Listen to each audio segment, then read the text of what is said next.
for many years. This child has never left this room from birth to now. Because there is a pervert brought them to lock up here. The son is very cute and innocent. He didn't know that his life hides a truth that is difficult to accept. 7 years ago, his mother was a 17-year-old female student. She was imprisoned by a pervert, then gave birth to her son. The boy's hair is as long as a girl's hair. Because there are absolutely no cutlery in the room, the pervert was afraid of being hit below the belt by the child's mother. A couple of years ago, the mother hit him once with a toilet lid. The pervert often comes in the evening, give food, give utensils, then vent his desire. Every time he comes, the mother tells the boy to hide in the closet. Don't let him witness the scene outside. The mother teaches the boy daily to exercise, read books, write letters. Just don't tell me the truth about life. She wants to protect the child. Every morning, mother and daughter will both look up at the rooftop window then scream. But this room is too soundproof. Today the pervert came, but did not bring vitamins to his son. Vitamins, he said, were both expensive and ineffective. But for a baby who only eats bread a day, vitamins are important. Pervert has been unemployed for 6 months. He's running out of money. After a while, somehow he got mad. Late at night, the child sneaked out to look at the pervert. The pervert woke up wanting to touch the boy, but the mother woke up. She shouted and sat up, not letting the pervert touch her baby. The pervert suddenly grabbed her knee, pressed on her, almost shut her up.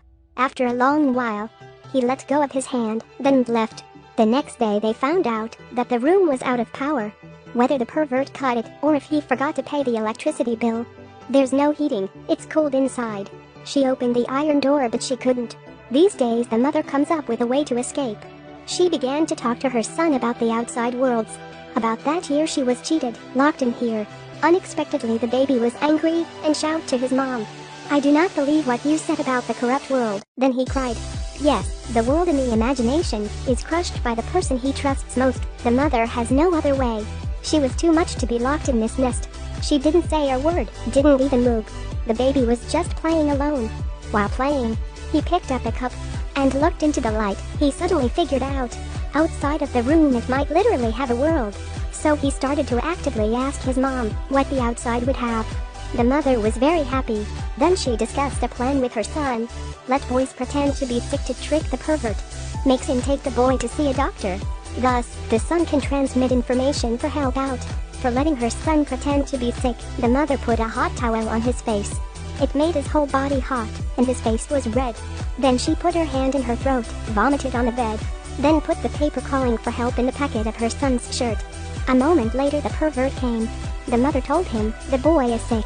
The pervert touched to his head, indeed very hot. He said he will bring some fever-reducing medicine tomorrow night. 2 people shouted together. He turned and left. Unexpectedly he was so heartless, this plan failed. The mother cried all night, but she came up with a second plan. Let the baby pretend to die. He will take the baby to bury. Although the baby screamed and protested with his mother. But the mother told him don't worry. Teach him how to hide in the carpet. How to escape from the carpet. How to escape from the car. The baby finally agrees to coordinate with the mother. 2 people hugging each other one last time. Then the door opened. The mother rolled her son into the rug.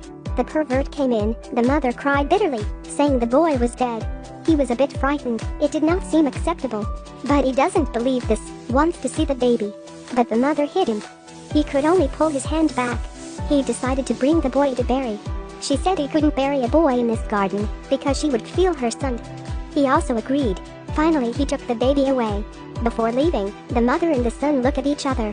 Everything is thanks to the boy now. The boy breathed heavily a few times, almost being discovered by the pervert. Fortunately he caught his breath, making the pervert dismiss his suspicions. The baby in the car was shaking back and forth. He was very scared. But remembering what his mother said, the boy knew it was time. Then the boy looked blankly at the big space, the big world. Mother's words are true. He stood up and clung to the side of the car. A multitude of new things made the boy forget his situation. It turns out that life should be free. He did not dare jump out of the car. Remember his mother said the car stopped to jump. Finally the car stopped. He was about to jump down. But at the right time the pervert turned. He found out. He got off the car. The baby jumped out of the car urgently.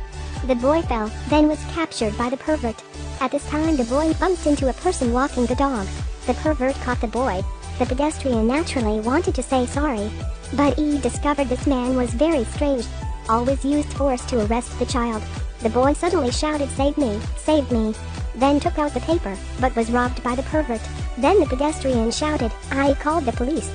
He tossed the boy aside and ran away. The boy fell on the road. Snow is falling. Pedestrian keep looking at the boy. The police have arrived. That is a worn policewoman. She carried the boy into the car and began to question the boy's situation. But the boy didn't say a word. He was scared. Finally asked if the boy has a mother. The boy answered yes, but he did not remember his mother's name, where his mother was. The policewoman asked patiently, little by little, "What is your room like? Is there any window?" Finally the boy spoke up important information. He lived in a stockroom. The boy said his mother told him to stop when the car stopped. But the third time the car stopped, the boy jumped down. The female police immediately passed this information. She immediately called the headquarters. After a while, the police car stopped in a room. The baby seemed to find this place very familiar. He looked outside through the car door. Then he started to bang on the car door to call his mother. Finally, in the darkness, a familiar figure ran out. That's the boy's mother. She ran to open the car door. The mother and son hugged each other. The mother cried a lot. Finally they are free. After being locked up for 7 years by that pervert, they are finally free. Not long after, the pervert was arrested by the police. The story seems to have been resolved, but life is the problem. The boy is 5 years old. The first time he got outside, he was a bit unsuitable. He did not dare talk to anyone. Any request will be told to the mother first, so that she can convey the word to others. Grandmother wants to cut his long hair, but he strongly disagreed. He said that is his power. Everyone told the boy to understand, always comforting him. One day, the grandfather discovered the calm boy seems to be stealthily observing him. So the old man muttered, luring the boy into the kitchen, "Give him a bowl of super delicious cereal." Finally the boy said the first sentence to him, "Do you really have a dog?" The baby started to open up, but the mother began to resent. She began to regret, easily hot-tempered. See the commemorative photo, see her maiden sight.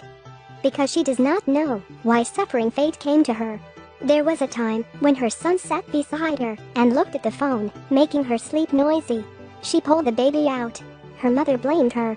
She also shouted at her mother, pouring all responsibility on her mother's mind. Because her mother taught her to be a good person. Then, a reporter came to interview her. The unconcerned host during the recording asked her many unreasonable questions. Have you ever thought of suicide? The most critical question is, when you give birth, why don't you let the man take the baby to the hospital so the boy can be free? Why don't you sacrifice yourself a little? This question was like a knife stabbed into her heart. That night, she took a suicide drug. The baby heard the mother vomiting. He ran into the bathroom and saw his mother in a coma. He called out until the grandparents rushed to take her to the hospital. Since the mother was hospitalized for psychological treatment, this is the first time the boy has left his mother. He strives to learn how to live alone. The boy was able to talk to other people. These days his grandfather brought back a dog. The boy was extremely happy, but he began to miss his mother. Sometimes when looking at the picture of his mother as a child, he is pensive. That day, the boy suddenly found his grandmother, asked his grandmother if she could help him cut his hair, because the boy feels that hair is its power. He wanted to cut it and send it to his mother. She is very happy, helping him to cut his hair. The baby suddenly said a sentence, "Grandma, I love you." The grandmother was so happy that she shed tears. "I love you too, Jack." Over the past few days, a friend suddenly knocked on the window looking for him to play. The boy went out to play happily, like a normal boy. Mom came home to see it. She smiled and walked out. The mother and son hugged each other tightly. Mom told the boy when she saw his hair. Mom immediately knew she must definitely recover again. After that, life slowly changed for the better. A harmonious home filled with laughter. Mother and son often go outside to explore. Everything is new. Finally, the mother and son returned to the place where the two were locked up. The last time he visited the room, the boy entered suddenly found himself not recognizing this room anymore. Is it small? Finally the boy said goodbye to the room he grew up with. Goodbye trees, goodbye chairs, goodbye wardrobe. He wanted his mother to say goodbye to this room. Mom is silent, saying a sentence. Goodbye the room. They finally removed the cage. This cage is not just a room, but also the room in the soul. Everyone's soul is locked in a room. We have to change and resilient to remove it. As the grandmother said, no one is resilient on their own. We all need to help people we love the most, to help them become stronger.